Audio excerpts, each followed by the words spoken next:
because when you hit them, you usually have their attention. Most kids will be like, and then they'll be like, what do you want? What do you want? I'll do whatever you want. Just don't hit me again.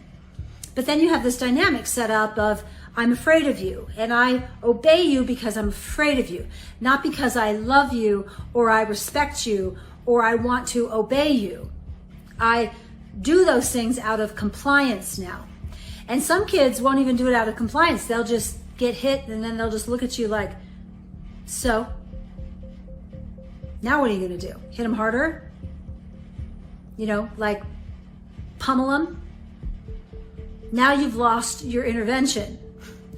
And more kids are going towards that where they just don't appear to be fake. I have an update about Ruby, Franke, and I want to warn you, if you haven't heard this yet, which you may have, it's been out a couple days, but if you haven't heard this yet, it is extremely disturbing. It just keeps getting worse with what happened to these poor kids, and I knew that over time we were going to hear more and more disturbing things because what we originally heard was pretty vague about them being duct taped, and I knew that with that there had to be more disturbing details attached to what happened to them. I'm not going to lie to you, and I think we can all agree with this, that this news that broke about the details surrounding what happened to these poor children in Jodi Hildebrandt's house, this was absolutely shocking. My jaw hit the floor. My heart is so broken for these children.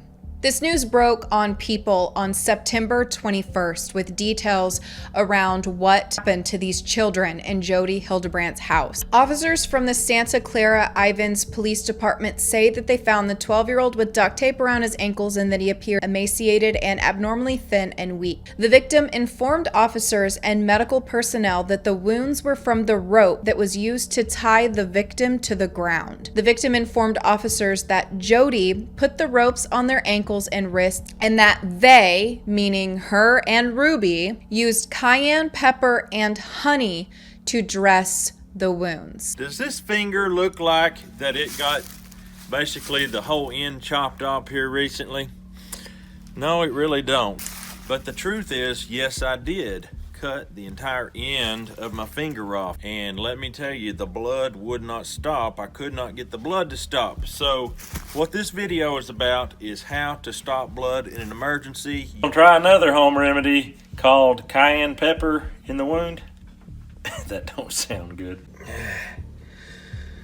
It doesn't hurt any more than it already was. I've never heard of this in my life, but apparently cayenne pepper can be used to stop bleeding. So it's very clear that Jodi and Ruby were trying to do first aid on these children for the wounds that they caused them. So they obviously didn't want to take them to a hospital. It tells me that the wounds on these children were so severe that they needed to be treated with something to stop bleeding. And they obviously didn't want to take them to a hospital because that would show that they were being abused. So instead, they chose to pour cayenne pepper and honey on it. I love anger only when it's used in truth. Only in truth. And obviously you can have very clear, motivating anger inside truth. And unfortunately, most of us don't know how to do that. That when we feel anger, it predominantly goes into this place of distortion. And distorted anger is there to destroy, to attack, to defame, to exploit, to abuse. It has nothing but destruction attached to it. Whereas truthful anger is about creating and becoming closer to God, actually, and using it for protection and using it for clarity so you can see, and you can see with your heart. And we're going to describe the juxtaposition between those two. Officers seized a number of items from the home, including Scott's tape and saran wrap, as well as notes and journals, 2 bowls with a red liquid and a spoon, 2 absorbent dressings, 2 Kaban bandages, rope, 2 pairs of handcuffs, and 3 carabiners, according to the warrants. Authorities also located 2 used medical gauze dressings near the cayenne pepper and honey paste. Detectives from the department also seized 3 iPhones and 4 Apple MacBook laptops from the house, as officers sought anything that would have recorded communications between Franke and Hildebrandt, including cell phones, computers, tablets, surveillance footage, and other devices. The affidavit for the 3rd search warrant says that Hildebrandt asked for a lawyer and would not speak beyond disparaging Franke's children to the officers. You are responsible to protect you, and now you're responsible to protect a baby. So I know that many of us, if not all of us, have been conditioned to believe that, if someone is being abusive, then you need to get away from that person who's being abusive. But it's okay to leave the kids in that environment. And I understand that many of the laws in the world support that. A man or a woman can be being abusive and they still will have their children given to them, which is horrible. And I understand why the law does that, because there's so much deception going on that the law, quote unquote, they don't know where the truth is. They don't know who's telling the truth. So this little boy that you have depends on you, Mom. And I'm hoping that you will be a lioness to protect him. Now, they had rescheduled their last court hearing, and it says that it was rescheduled at the dated convenience of the court on a date after October 5th, 2023. So we don't have an exact date of the rescheduling. But I had posted in my community tab that they had rescheduled, and a lot of people were telling me that are a part of the legal system that this isn't uncommon because they wanted to be able to go through the evidence that they have collected. Now, reading this, that they've taken cell phones and computers and things like that from Jodi's house, that is part of what they are currently searching through. This is the house, okay? This is a $3 million home, 5,000 square foot, where a brave 12-year-old boy escaped. He had duct tape on his wrists and ankles and went to a neighbor's home. We don't know what neighbor, because he was so malnourished and had deep lacerations from rope, by the way. He had duct tape on him, but it was rope.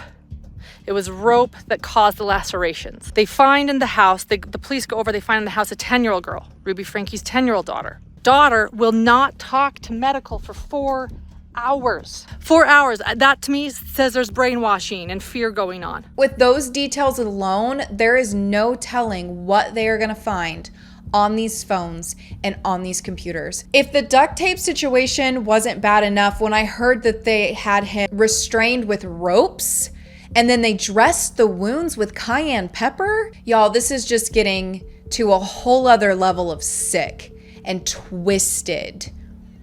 This is disgusting. This is such an unusual case and situation because we've heard disturbing things in the news before that children have experienced. Unfortunately, children are going through awful things like this all around the world every single day, as much as that breaks my heart. But this case is so unique and so different because these children's lives have been being filmed on YouTube for so long. And the reason why I'm mentioning this is because I've seen so many videos from the 8 Passengers channel at this point of these children that knowing that this is what they were going through makes me sick to my stomach. I mean, it disturbs me no matter what when I hear that kids are being abused, right?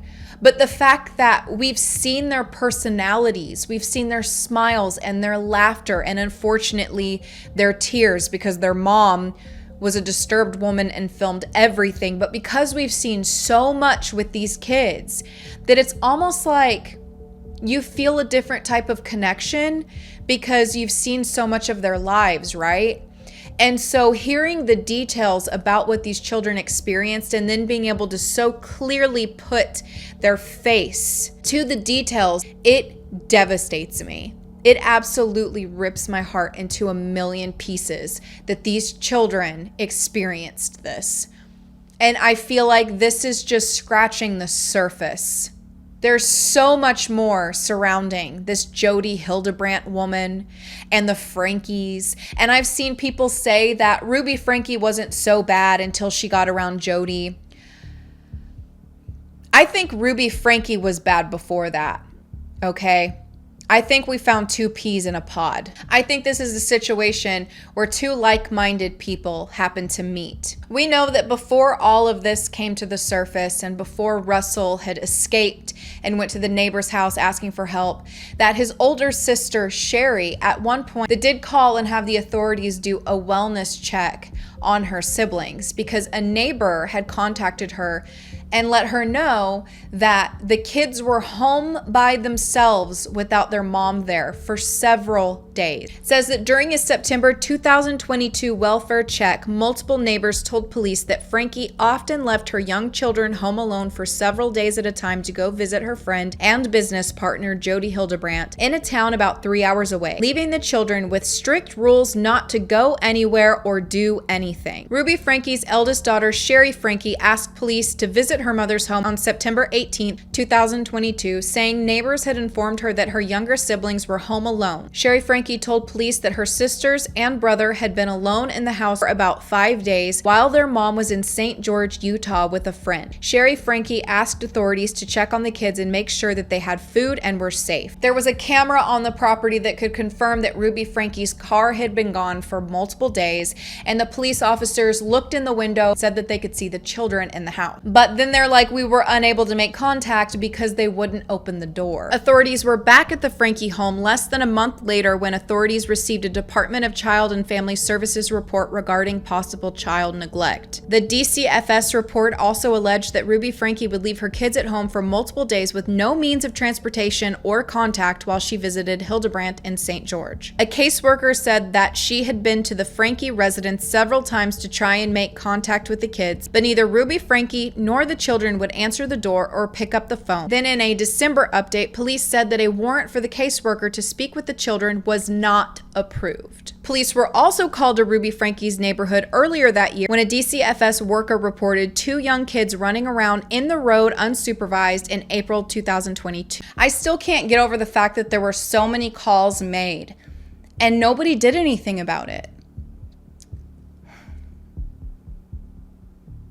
I'm so sad about that. Like, these kids did not have to go through this. And there needs to be more spotlight put on the fact that people tried to do something. Their sister tried to do something, but nothing was done about it. Like, how are the authorities going to sit there and say that they knew that there were kids inside of a home, but because they wouldn't answer the door, go get a search warrant for the house? Go get a warrant to enter the home then, because they're underage children and they're unsupervised. You have proof that the mom is not home. Things like this are happening all over the place, okay? This is something that happens all the time that we just don't hear about. Children just are not being protected. We're hearing about this one because they so happen to be a well-known family on YouTube where their lives were filmed and people have been calling out these abuse allegations for a long time. It's so sad to me that the reason why these kids were rescued and that justice is being served and Jodi and Ruby are locked away is because the child that was being abused had to escape and probably risk his life to get out and to ask for help. But all of the adults that knew about this couldn't do anything. When Ruby Franke's sister's talking about how they tried everything, really? It took Russell escaping to get them help. That's messed up. And they were torturing those poor children in there.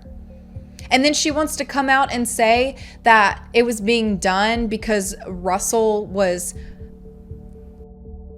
people. I look at these videos of this little boy and I'm like, you mean to tell me that little boy was up to 20 people? You mean to tell me that? Those women are next level sick. They are next level sick, and I hope they get the worst. I hope they get the worst done to them. I really do. There's no telling what else is going to unfold in this, but every time something does, I always feel like I couldn't get any more shocked or like I should expect anything from them because the things we've heard are already so bad. But then I hear things like dressing his wounds in cayenne pepper, and my brain can't even come up with that before I hear it. It's so messed up. You guys are gonna have to let me know what you think in the comments down below. And if you guys would like me to continue covering this, definitely make sure that you let me know in the comments down below and give this video a thumbs up. Thank you guys so much for watching, and I will be seeing you soon for another video.